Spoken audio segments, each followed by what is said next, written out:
Olá! Assim como os adultos, as crianças e os adolescentes também podem desenvolver transtornos mentais, sendo os mais recorrentes os transtornos de comportamento e emocionais. Neste Setembro Amarelo, mês de conscientização do valor da vida e prevenção ao suicídio, é preciso também falar sobre o assunto no universo infantil. E para isso, nós recebemos a psicanalista e escritora Andréia Lima. Eu agradeço mais uma vez a sua presença. Bom dia, eu fico feliz de estar aqui com vocês nessa manhã e trazendo um assunto tão importante que é essa temática, né, de prevenção e de valorização da vida. Agora, doutora Andréia, como é que os pais eles podem prevenir esse momento tão difícil, né? Digamos que o suicídio, é até ruim falar essa palavra porque é muito dolorosa, mas Sim. como é que os pais podem prevenir que isso aconteça com as crianças, com os adolescentes? O que é interessante é que, embora nós tenhamos tanto medo de falar tabus, preconceito, mitos sobre o suicídio, é que 90% dos casos de suicídio podem ser evitados. É por isso que esse assunto hoje ele é muito importante, porque é preventivo. 90% dos casos. Aí você diz assim, de que forma isso pode acontecer? Com uma palavrazinha que eu vou estar definindo como psicoeducação. Nós não nascemos aprendendo a lidar com essas emoções, mas podemos psicoeducar as nossas emoções. E é essa a proposta que eu tenho trazido para as escolas, essa proposta que eu tenho trazido nas minhas palestras, ensinando os pais. E foi assim que há alguns anos, acho que mais ou menos, foi em 2018, eu lancei essa cartilha, que já foi distribuída mais de 50 mil exemplares nas escolas públicas, ensinando sobre essa psicoeducação, aonde nós vamos aprender que nós temos todos os tipos de sentimento, inclusive a tristeza, mas que essa tristeza, quando ela é regulada, não evolui para um quadro depressivo. Tem outra edição também da revista, não é isso?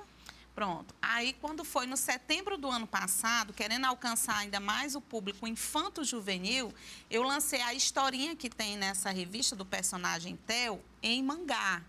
Porque o meu objetivo, né, é fazer com que os jovens realmente tenham acesso a esse tipo de informação de uma forma atrativa. Então, hoje, eles se atraem muito pela literatura e pela cultura oriental, o mangá, né? Eles assistem muitas coisas coreanas. Então, os pais podem usar desses tipos de atrativos também para possibilitar um diálogo e que os filhos tenham interesse à leitura.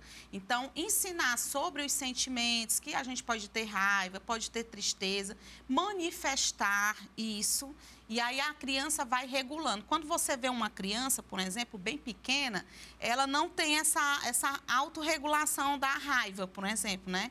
Ela se joga no chão, ela joga as coisas, tem umas que puxam o cabelo, principalmente, né? Naquela fase dos 2 anos, né? Que chamam de a primeira adolescência, é normal. 2, 3 anos ela vai regulando, com 4 aninhos ela já está diferente. Por quê? Porque é um processo de maturação do próprio cérebro.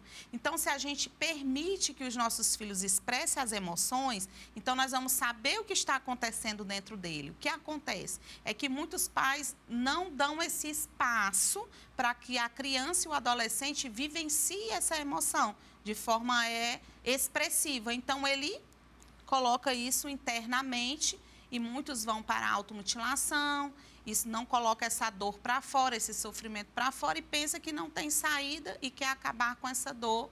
Infelizmente, alguns procuram acabar com a sua própria vida. Às vezes está passando por um problema de bullying na escola. Então, a comunicação com o filho, está observando, insistir mesmo, porque tem filho que diz assim, eu não quero falar no assunto. Tudo bem, filho, mas quando você quiser, eu estou aqui. Eu estou notando que alguma coisa está acontecendo, que no caso do personagem Theo, ele sofria bullying na escola. E aí ele via a mãe falando sobre muitos problemas, isso foi uma pesquisa que eu fiz de 10 anos trabalhando nas escolas. Então eu tentei criar um estereótipo, pegar os casos que eram bem semelhantes. Então, às vezes, os filhos ouvem os pais falando que estão com muitos problemas e aí dizem, eu não quero trazer mais um problema para o meu pai, mais uma preocupação para a minha mãe.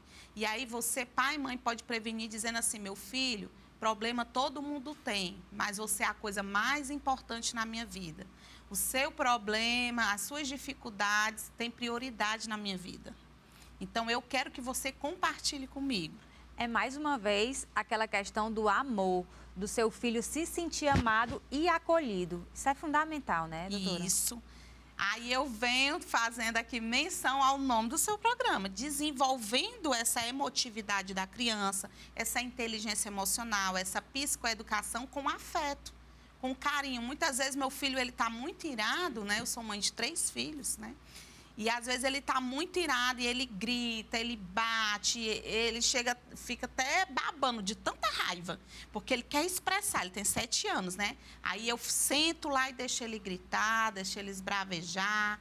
E eu sei, tá certo, filho, você tem direito a ter raiva. É um direito dele. Aí você pode dizer, mas é uma bobagem dessa esse menino tá com raiva, porque não ganhou isso ou porque a irmã brigou por causa daquilo, mas é um direito da criança e a forma dela se expressar. E quanto mais ela se expressa, mais saudável ela fica. Aí, às vezes, quando termina essa manifestação de raiva do meu filho, ele diz assim, mãe, eu estou cansado. Olha como emocionalmente isso é uma energia, né? Então, ele colocou para fora ali, eu dou banho nele, me deito com ele na cama, na rede, fico acarinhando ele e ele dorme. Mas quando os pais não dão atenção a isso, ou então bloqueia, para de besteira. Não tem motivo para você ter tanta raiva assim, ou estar tão triste assim, aí a criança vai deixando de falar.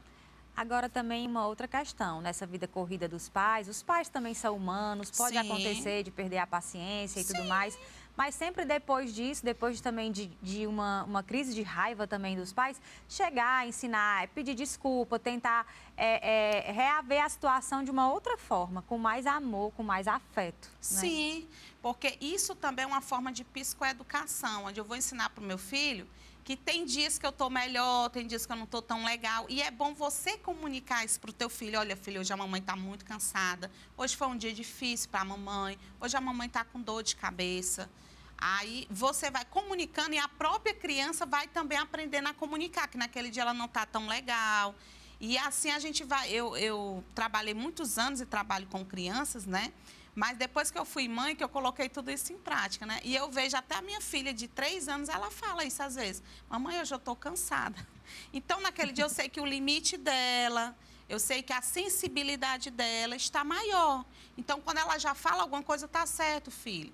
Mamãe, hoje eu não vou fazer a tarefa da escola. Às vezes o João diz, eu não vou. Aí eu já noto que naquele dia ele já está mais irritado, às vezes talvez não dormiu bem. Principalmente você que é pai e mãe que tem filho que tem bruxismo, que é aquele ranger de dentes à noite, né? O meu filho, ele tem bruxismo. Então, naquela noite que o bruxismo é mais intenso, ele dorme mal. Então, ele acorda mais irritado. Então, eu digo, não, filho, tudo bem, tranquilo. Hoje você não faz a tarefa, amanhã a gente coloca em dia. Então, ser uma coisa mais leve, mais suave, mostrar para a criança que você respeita, né, aquele dia. Agora, se você vê que a gente que é mãe conhece quando é mãe, né?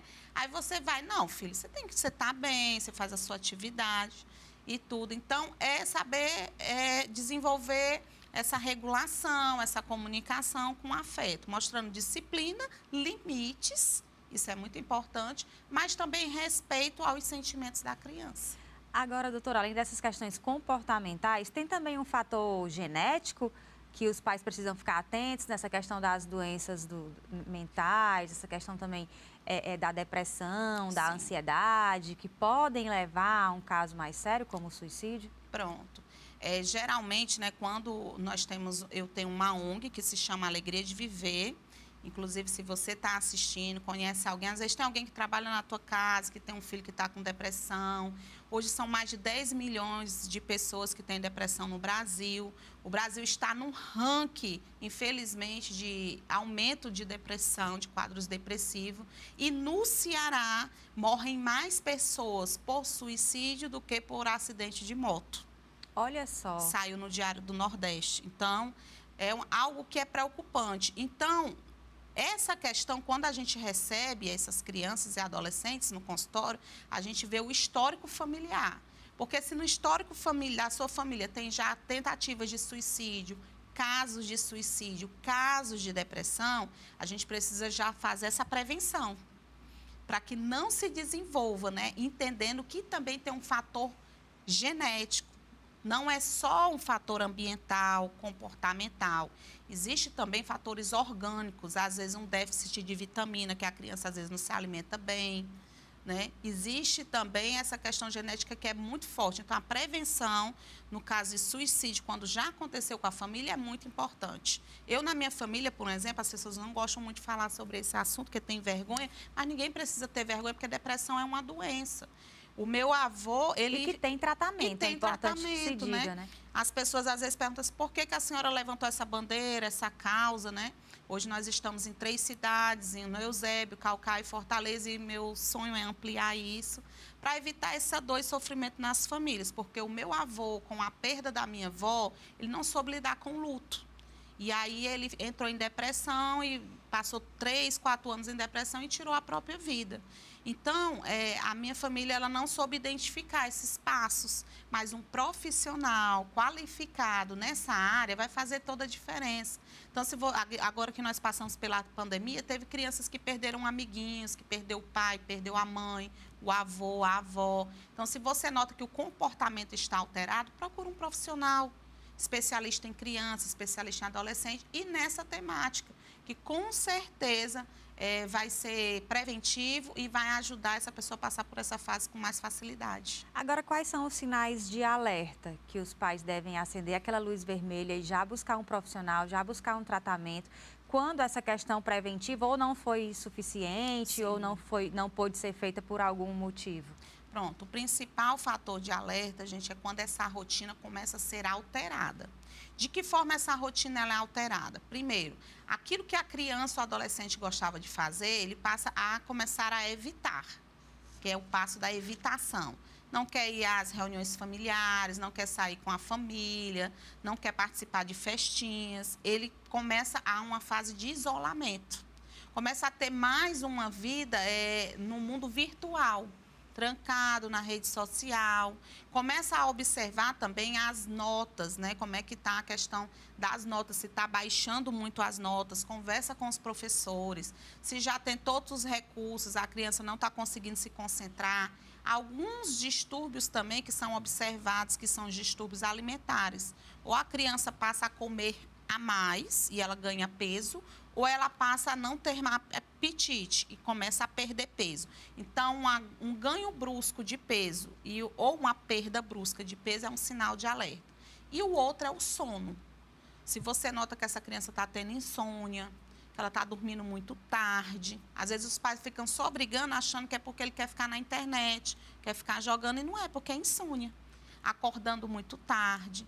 Então, esses hábitos normais, sono, alimentação, o histórico escolar e a convivência social são fatores muito importantes para observar.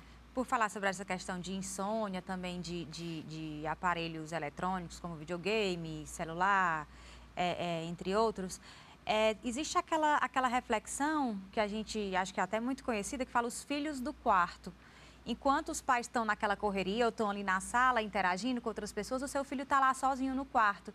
E é preciso também uma atenção com isso, né? Trazer o filho, tirar ele daquele ambiente solitário. Sim. Quais são as atividades que os pais podem fazer em casa mesmo que vão dar mais sentido para aquela criança, para aquele adolescente, que vai dar mais aquela sensação de amor e de acolhimento? Gostaria de dar 2 sugestões que eu passo muito no meu consultório para os pais. Colocar numa agenda mesmo, né? Porque tudo que a gente coloca... Como um compromisso. Aquele dia ali é o dia de ir para a academia, né? Aquele dia é o dia de fazer isso. Então, o dia do bota fora. Eu crio muito isso com meus pacientes, fazendo essa psicoeducação. O que é o dia do bota fora? Se eu escolher, é um dia tranquilo, dia de quinta-feira à noite. Dia de quinta-feira à noite, desliga tudo, senta na sala e aí cada um vai ter um momento de falar o que quiser e ninguém vai interromper. Então, o filho fala o que quiser, não precisa o pai entender e nem questionar nem nada, ele vai só falar. Depois, o pai tem mais 5 minutinhos, ou a mãe fala, não precisa estar respondendo ou questionando, não precisa ser compreendido. É um espaço para botar para fora. Nesse caso, até os pais, uma sugestão, me corrija se eu estiver errado, os pais podem começar até para dar exemplo para os filhos de como eles podem colocar para fora aquela sensação, aquele momento Como do dia tá que não aquele foi dia, muito legal, para entender que todo mundo passa por isso, Muito bem. E termina o quê?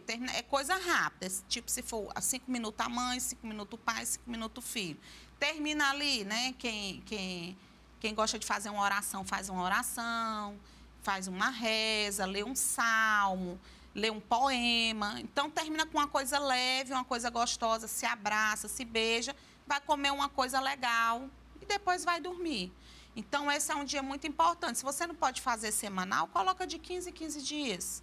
Um outro momento que você pode criar são filmes educativos. Isso junta muito a família.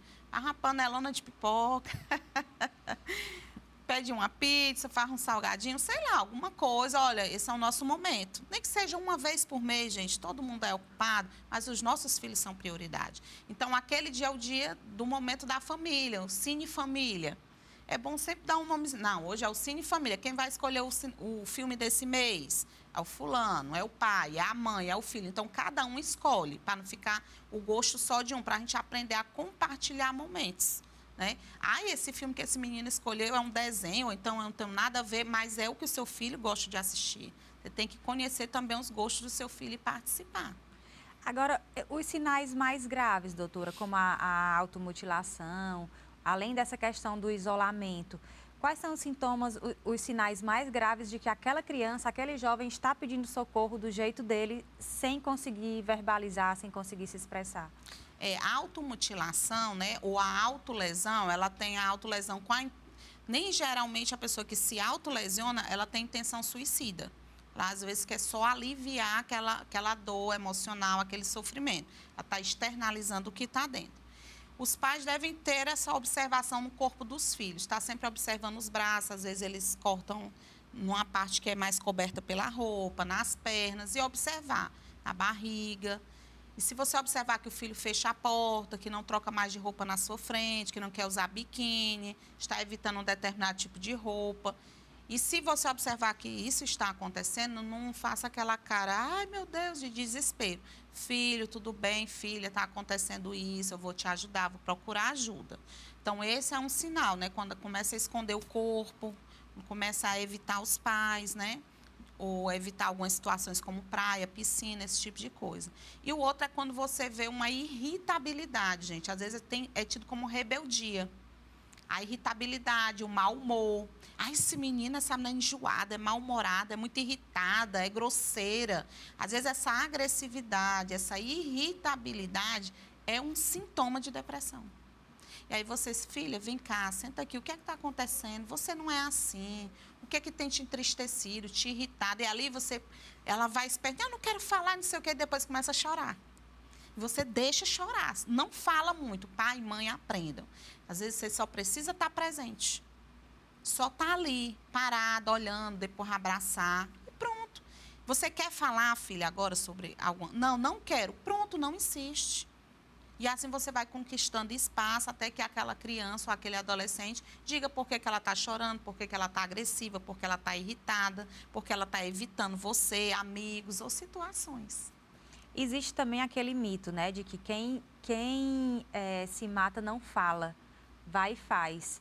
E isso é muito complicado, é importante também, assim como esse tabu, que é falar sobre o suicídio, sobre essa questão da importância, da valorização da vida, é falar também sobre esse mito. Ainda existe muito, doutora?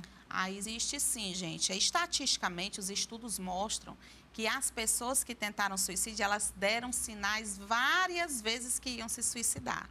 Tem algumas que chegam a verbalizar isso até 20 vezes. Eu vou tirar a minha vida. Era melhor ter amanhecido morta. Então, essas são falas que a pessoa está pedindo ajuda. A pessoa diz, está com frescura, que já falou isso aí não sei quantas vezes. Se quisesse morrer, já tinha se matado mesmo. Na verdade, já está dizendo, gente, me ajuda, porque senão o negócio vai acontecer. Uhum. Então, quando a gente ouve esse tipo de verbalização, a pessoa já pode estar com essa ideia. Alguns já estão numa fase de planejamento. Alguns já até chegaram à questão da execução e não foi para a conclusão. Tem alguns casos que eu pego que a pessoa diz assim, não, eu tentei, mas ali eu desisti. Já estava com a corda no pescoço, ou já tinha pegado as medicações. Pai e mãe, cuidado com medicações. Coloque num lugar seguro, troque de lugar para o seu filho não saber que naquele canto tem aquelas medicações, que é uma das coisas que acontece muito por tomar, né, muitas medicações. Então, nós não temos que facilitar as coisas, né? E quando surgir uma matéria sobre isso, um caso sobre isso, aproveita o momento. Senta e conversa. Um caso na escola. Filho, o que você acha disso? e tal. Olha, nós sonhamos com você. Lá em casa, por exemplo, uma coisa que eu faço muito para a valorização da vida, eu mostro para os meus filhos a foto do dia que eles nasceram, quando eu estava grávida, eu falo dessa mágica, eu falo da importância da vida, como foi bom saber que tinha uma vida dentro de mim. Então, esses momentos, fotos espalhadas pela casa, no quarto, mostrando quanto aquela criança foi desejada, aquele adolescente um dia foi um bebê que estava na barriga e foi sonhado, foi desejado e está ali. Então, a gente manifesta isso através de fotos, através de um recadinho, através de um presentinho, através de um momento, que a sua vida é importante, você é o meu presente. O nome da minha filha é Pérola. Aí sempre eu digo para ela, minha filha, você é a minha joia mais preciosa. É por isso que eu dei o seu nome de Pérola. Porque você é preciosa para a mamãe. A mamãe pode ter a joia mais cara do mundo, mas ela não se compara ao seu valor. Então, são essas coisas que você vai alimentando na autoestima da criança. Que possa ser que ela passe por um momento difícil, mas ela vai dizer, meu pai me ama. E tem crianças e adolescentes que chegaram para mim e disseram assim, doutora, eu não fui até o fim porque eu sei que a minha mãe vai sofrer. Eu sei que meu pai vai sofrer. Eu sei que eles me amam. Vai ser uma decepção muito grande para eles. Então, isso também é preventivo, o amor. O amor protege. O afeto protege, né? Que coisa linda, gente. Então, transbordando afeto, transbordando amor e expressando isso. Para os pais responsáveis, os cuidadores que estão precisando de ajuda nesse momento, como é que eles fazem para ter acesso, tanto à ONG, também como ao seu trabalho, a essa questão da orientação profissional? Pronto. A ONG, ela tem um serviço para pessoas de baixa renda. A gente tem um perfil socioeconômico, né? Então, se você tiver interesse, se você se enquadra nesse perfil ou conhece alguém que tem esse perfil, é só entrar no nosso Instagram e chamar no direct. Lá na página também tem os telefones de todas as unidades. É só mandar um WhatsApp, é alegriadeviver.life. Então, você entrando no nosso Instagram, tendo esse perfil de baixa renda, você é atendido em uma das nossas unidades através do WhatsApp. E se você quiser um atendimento comigo, no meu consultório particular, é o 8760 5026. Doutora Andréia Lima, é o meu Instagram. Agora, em caso de necessidade ou de suspeita ou de... Não hesitem, procurem atendimento, porque esse é um momento muito, muito crucial para o restante da vida, né, doutora? Algumas pessoas, infelizmente, às vezes já acontece aquela situação crítica mesmo, de pegou ali, a pessoa tentou suicídio. O que fazer? Leva para o Hospital Mental de Messejana. É um atendimento de 24 horas, um atendimento gratuito, com profissionais maravilhosos. Então, ali é o primeiro acesso. Então, vai ser medicado, vai ser analisado e vai ser orientado aonde procurar ajuda ou dar continuidade ao tratamento. Doutora, eu agradeço a sua presença. Mais uma vez, um assunto extremamente importante, interessante, que realmente ajuda a salvar vidas e famílias também. Verdade. Eu agradeço a sua presença. Muito obrigada pela sua atenção e disponibilidade. Espero que você volte mais vezes ainda, viu? Tá certo, querida. Obrigada, gente. E Setembro Amarelo não é só uma vez no mês, não é só um mês no ano. São todos os dias. Valorize a vida. Beijo no coração. Deus abençoe. Eu agradeço mais uma vez a sua presença e eu espero por você no nosso próximo encontro com outros assuntos bem interessantes também. Até lá!